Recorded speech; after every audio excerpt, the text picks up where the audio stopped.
लेकिन जब तक गर्मी है, जब तक बारिश है, तब तक तो मैं सेट बन ही चुका हूँगा। हाँ जी, हमारे पीछे जो ये आप फार्मिंग देख रहे हैं, ये है हाइड्रोपोनिक्स फार्मिंग, यानी बिना मिट्टी की खेती, यानी जल कृषि भी बोला जाता है और मृदा रहित खेती भी इसको बोला जाता है। और हमारे हाथ में जो ये धनिया है, ये है हमारा 40 डेज की ग्रोथ, और 40 डेज में अच्छी खासी प्रोड्यूस आ चुकी है। इसको लेकर मैं कुछ कैलकुलेशन की बात करने वाला हूँ। अगर आप ऐसे राज्य में हैं जहाँ पर सूखा क्षेत्र रहता है और धनिया उगाना चाहते हैं, तो आप ज़रूर उगाइए, आपको अच्छा मुनाफा होगा। अगर आप राजस्थान में हैं, राजस्थान के अधिकांश क्षेत्र जो सूखे हैं, हरियाणा का भी बहुत बड़ा हिस्सा जो राजस्थान को टच करता है वो सूखा हुआ रहता है। इसके अलावा अगर उत्तर प्रदेश के बुंदेलखंड से हैं या फिर हैं महाराष्ट्र के मराठवाड़ा वाले क्षेत्र से या फिर विदर्भ, सभी जगह सूखी ही हैं, क्या बात करेंगे, तो समझ जाइए कि आपको ज़रूरत है कोथमीर की, कोरिएंडर की, चाइनीज सिलेंट्रो की, धनिया की। ये सारे एक ही चीज़ के नाम है जो हमारे हाथ में है। अगर इसकी बात करें ठंड के दिनों में, तो ये काफ़ी सस्ती हो जाती है क्योंकि ठंड की फसल है। लेकिन 3 महीने बाद जैसे ही आपके ठंड के सीजन जाता है, इसके भाव चढ़ने लगते हैं, और जैसे जैसे गर्मी बढ़ती जाती है, धनिया का जो रेट है वो अच्छा खासा हो जाता है। अप्रैल, मई, जून, जुलाई, अगस्त, सितंबर, ये वो महीने हैं जहाँ पर औसत रेट जो धनिया का रहता है वो 100 रुपया किलो तक का रहता है। हमारे यहाँ की हार्वेस्टिंग हो चुकी है और इधर की हार्वेस्टिंग जो है वो चल रही है, और इस तरह की गड्डियाँ बन के हमारी जो है वो हमारे कस्टमर्स के पास जाने लगी हैं। अब ऐसे में एक चीज़ समझ लीजिएगा कि अगर आपने सही समय पर इसका प्रोड्यूस किया है तो अच्छा रेट मिलने वाला है। ये देखिए, पहले हम आपको इधर दिखा देते हैं कि हमारी जो है कटाई छटाई यहाँ पर जो है वो चल रही है। अगर आप इधर से देखेंगे, पूरी की पूरी जो है ये लगी हुई है, ये यहाँ पर इससे हार्वेस्ट हो रही है। और ये देखिए नीचे आप पूरा देखेंगे, ये पूरी की पूरी हार्वेस्टिंग और इसकी जो गड्डी है वो बनाई जा रही है, और पूरी की पूरी लाइन में यहीं हार्वेस्ट होती है, यहीं पर रख दी जाती है। बिना मिट्टी की खेती में क्या है, नीचे से इसकी मिट्टी छीन ली गई है, आपको रत्ती पर भी मिट्टी नहीं दिखाई देगी। और ये देखिए पूरी की पूरी फर्श है, यहाँ पर आपको जरा सी भी मिट्टी नहीं दिखाई देगी। आप अगर पूछेंगे अभी तो भी ये पूरा का पूरा मैट से कवर कर दिया गया है। मैट से कवर करने की वजह भी मैं एक बता देता हूँ, इस पर तो मैं बात करूँगा ही। अब जब मैंने दिखा ही दिया है कि इससे जब वीड उगती है, यानी कि घास उगती है, तो आपको घास मारने की दवा छिड़कनी रहती है, जो कि बहुत ज़्यादा हर्बिसाइड स्प्रे करना पड़ता है। और हर्बिसाइड स्प्रे करेंगे तो जाहिर सी बात है कि जो ज़मीन है वो टॉक्सिक हो जाएगी, जहरीली हो जाएगी, और वो आपकी जो है रेजिड्यू फ्री नहीं रहेगी। रेजिड्यू फ्री का मतलब विषाक्त रहित, विषाक्त मतलब जहरीले तत्वों से रहित, जिसमें जहरीले तत्व नहीं हो। तो क्या होगा, ऐसे में होगा ये धनिया जो है वो आपकी रेजिड्यू फ्री नहीं होगी, तो उसका रेट अच्छा नहीं मिलेगा। खैर, अभी इसके रेट की मैं बात कर रहा था। हमारा जो टावर है, एक टावर जो है हमने बनाया यहाँ पर 10 माले का, 12 माले की रिसर्च और R&D चल रही है।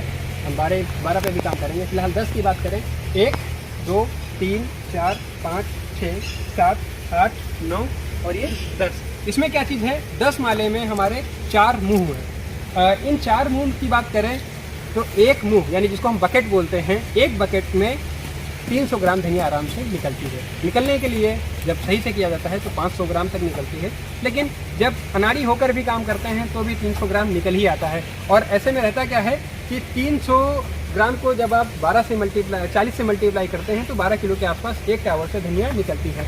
अगर आपने 100 टावर लगाए हैं तो आपके 40 दिनों में 1200 के जी धनिया निकलती है। रेट अगर आप कैलकुलेट कर लेंगे, 100 रुपये का भी रेट लगाते हैं तो आपका 1,20,000 रुपये का 40 दिनों में हो गया है। अच्छा मुनाफा है, अच्छा, क्योंकि इसके लिए आपको किसी बहुत बड़े मेगा मॉल की ज़रूरत नहीं रहती है। आप समझ जाइए कि छोटी सी जगह पर भी अगर आप हैं तो भी ये बिक जाती है।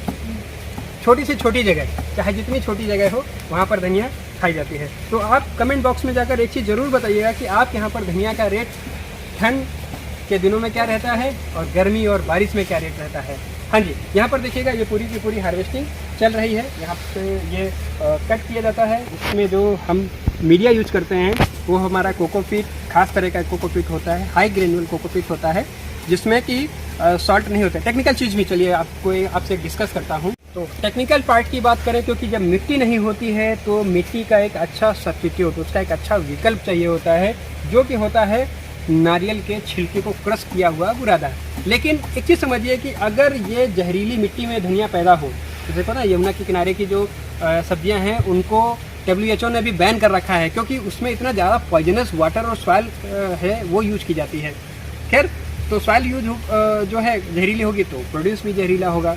अब हम जो यूज करते हैं वो है कोकोपीट। देखिए ये कोकोपीट, इसमें छोटे छोटे सफ़ेद सफ़ेद से आपको कड़ भी दिख रहे होंगे, जिसको परलाइट बोला जाता है। लेकिन ये साधारण कोकोपीट नहीं है, ये डिसॉल्टिफाई की हुई कोकोपीट है और हाई ग्रेनुअल कोकोपीट है, जिसका अपनी एक पानी रोकने की क्षमता होती है, जो कि ग्रो बैग वाली कोकोपीट से अलग होती है। इसको हम साइड में रख देते हैं धनिया को, और इस पे चलिए बात करते हैं। होता क्या, कहते हैं कि जैसा अन्न वैसा मन। अब होगा क्या कि जब ये कोकोपीट समंदर के किनारे से आई है, मतलब जब इसका पौधा, इसका जो पेड़ है, जब इसका पेड़ समंदर के किनारे था तो उस समंदर में नमक था, और उस नमक को नारियल के पेड़ ने खा लिया। जाहिर सी बात है इसमें भी नमक आएगा। अब इसमें इतना नमक होता है, 3000 ppm तक का नमक होता है, यानी ये उतना नमक होता है, अगर सही से निचोड़ लिया जाए तो आपके खाने में भी उसका रंगत खराब कर दे, इतना ज़्यादा नमक होता है। इसको प्रोसेस किया जाता है, उसके बाद हम यहाँ पर यूज करते हैं, इसको साइड में फेंक देते हैं।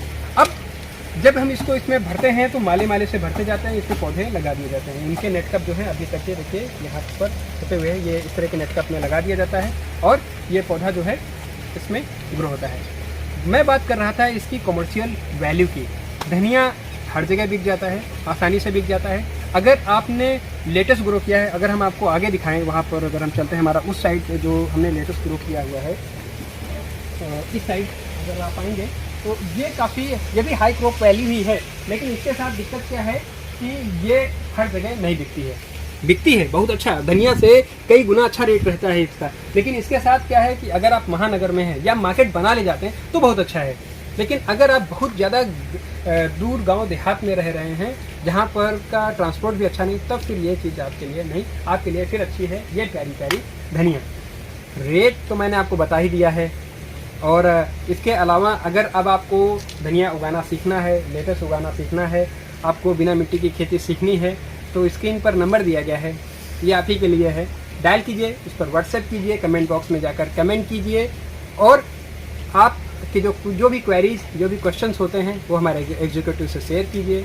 हमारी क्लास में हम उसका समाधान ज़रूर करेंगे। मिलते हैं अगले वीडियो में। अगला जो हमारा सेगमेंट होने वाला है वो धनिया की हार्वेस्टिंग को कवर करते हुए उसमें जो प्रॉब्लम्स आती हैं उस पर हम करने वाले हैं। जी, धनिया में भी कुछ छोटी मोटी प्रॉब्लम्स आती हैं, इसमें तो नहीं आती हैं, लेकिन जब आप वो करते हैं जो आपकी मिट्टी वाली खेती होती है तो उसमें कुछ परेशानियाँ देखने को मिलती हैं, उनको भी हम सॉर्ट आउट करेंगे। मिलते हैं आपसे क्लास में। बहुत बहुत शुक्रिया।